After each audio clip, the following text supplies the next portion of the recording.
There's a problem with youth detention in New South Wales, but you wouldn't know it from the government's PR.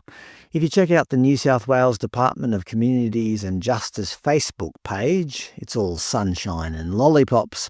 You'd think they were running a very secure, highly structured wellness retreat instead of a children's prison.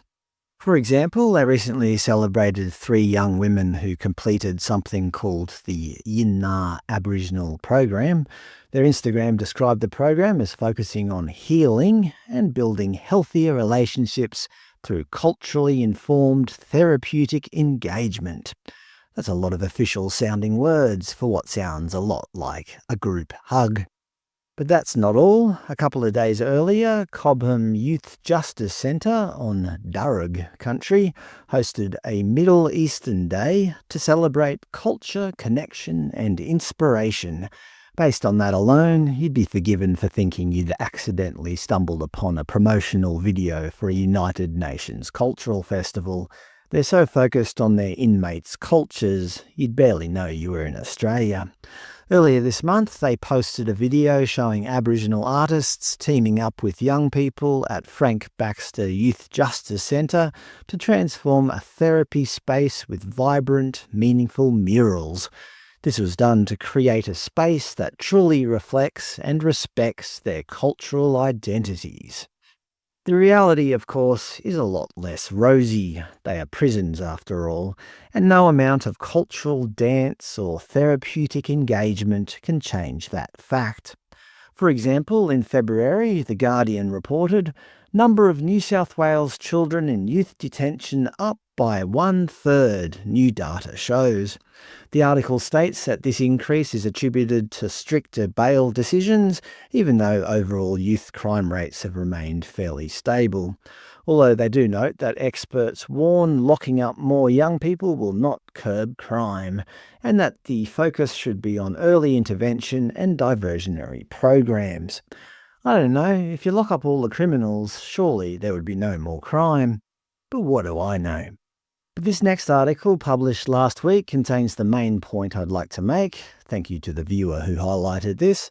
The ABC reported, Aboriginal kids make up 60% of youth detention population in New South Wales. According to the New South Wales Government website, Key Facts About New South Wales, they note that New South Wales is Australia's largest population of Aboriginal and Torres Strait Islander people. They make up 3.4% of the New South Wales population.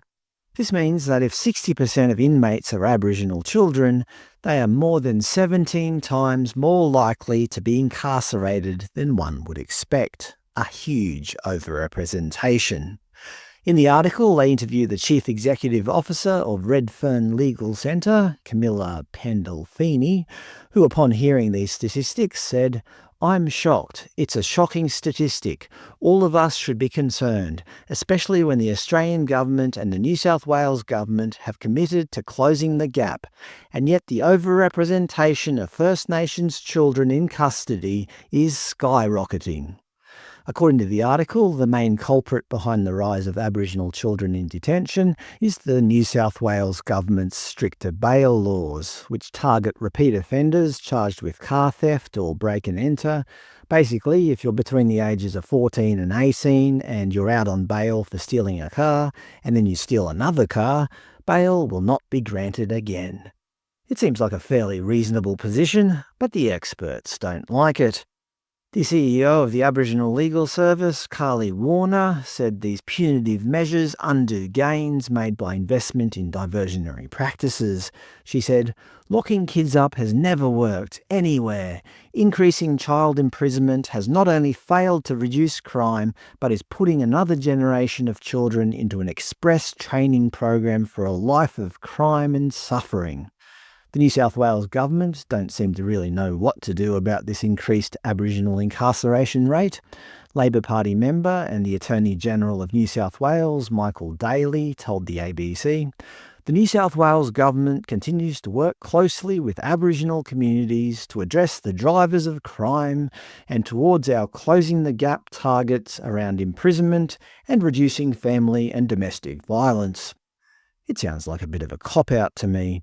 To be clear, I certainly don't know the answer. But it seems that nobody really knows what to do to address the growing Aboriginal youth prison population.